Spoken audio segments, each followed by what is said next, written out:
This video is really interesting.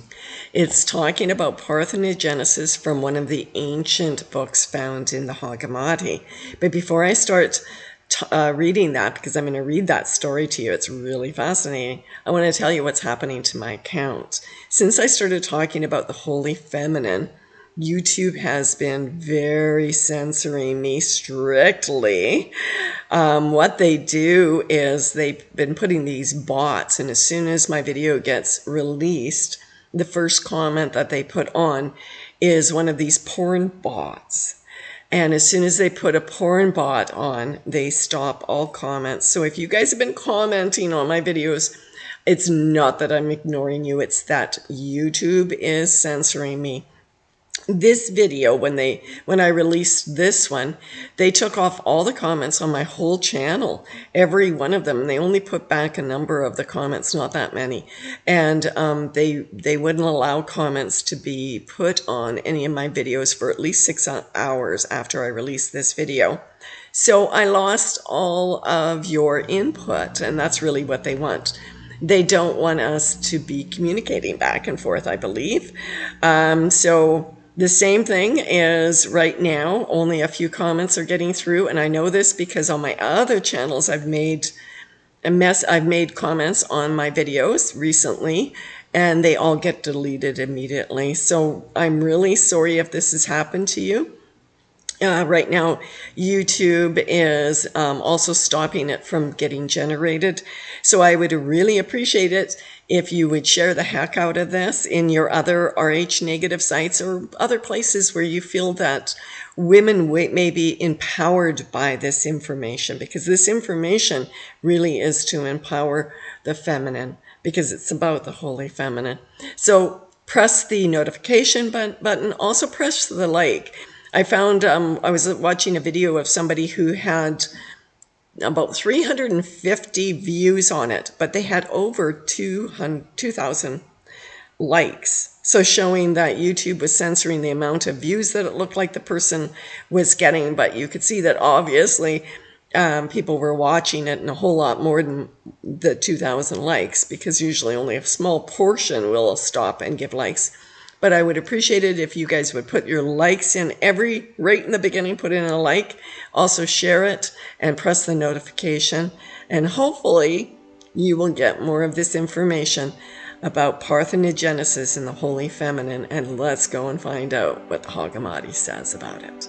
Talk to you later.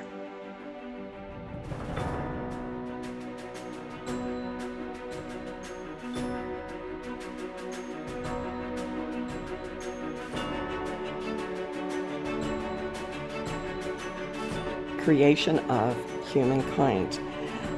This is found on 212 of the Nag Hammadi, and if you don't know anything about the Nag Hammadi, you need to do some research on it. But it basically came from the library of the Essenes, and the Essenes were known, I'm just giving you a very brief, were known as being Jesus's people. They were known to be the pure race, the ones that were blessed, the ones that Abraham had given the blessing to. And they were very segregated from the other Jews in Palestine at that time. And they were the ones they believed that wrote the Dead Sea Scrolls. And this was from their library as well, the Nag Hammadi. And this one book that I'm reading from, The Creation of Humankind, is found in the Nag Hammadi. It was also found at a monastery and in the Vatican. So it seemed to have been a very popular literature at the time, that they all knew this story. But it goes completely against, in the beginning God created man and then took a rib. It's parthenogenesis story is what we're about to read here. So let's get started. And I'm really not that great of a fluent out loud reader, so please, be patient with me on this, because I think this is really something that needs to be brought out for us to understand the value of women. Let's start in the third paragraph. The authorities received knowledge. They needed to create humanity. Sophie Zoe, who is with Sabbath, anticipated them. She laughed at their decision because they are blind. They created humanity in ignorance and against their own interest. They did not know what they were doing. So she anticipated them. She created her own human being first, so that he might tell the model bodies of the authorities how to despise them and how to escape them. The birth of the instructor happened like this. When Sophie let a drop of light fall, it landed on the water, and at once there appeared an androgynous human being. Sophie first made the drop into the form of a female body, and she took the body and gave it the shape like the mother who had appeared. She finished it in 12 months. An androgynous human being was born, whom the Greeks called hermaphrodite, and the Hebrews called the child mother Eve of life, which means the feminine instructor of life. The child was born to her is Lord. Later, the authorities called the child the beast, so that it might lead their model bodies astray. The meaning of the beast is the instructor, for it turned out to be the wisest of all the creatures. Eve is the first virgin, and she gave birth to the first child without a man. Okay, let's stop there and read that again. Eve is the first virgin, and she gave birth to her first child without a man. So far in this book, it talks about that Eve was created first, and she was created in the form of a woman, in the form of the mother, and that we also know that she gave birth herself as a virgin without a man, which is very interesting. You don't really find that story in the Bible, do you? Like I said, I'm just picking out certain chapters out of this book, so go back and read the whole thing. The next one I want to read is Eve gives Adam life. After the day of rest, Sophie sent her daughter Zoe, called Eve, as an instructor to raise Adam, in whom there was no soul, so that the children he would engender might be vessels of light. When Eve saw her partner on the ground, she felt sorry for him and said, "Adam, live, get up from the ground." And at once her words became an accomplished deed.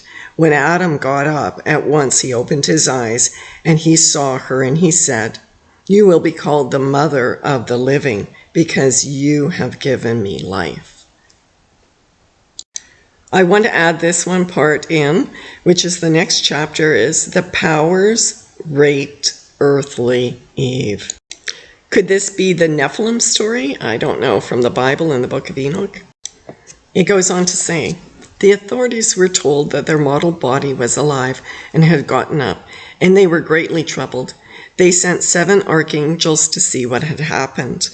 They came to Adam, and when they saw Eve speaking with him, they said to each other, "Who is this enlightened woman?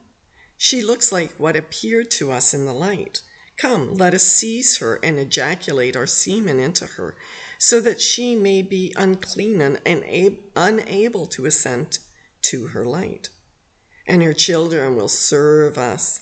But let us not tell Adam, because he is not one of us. Instead, let us put him to sleep and suggest to him in his sleep that Eve came from his rib, so that the woman may serve and he may rule over her."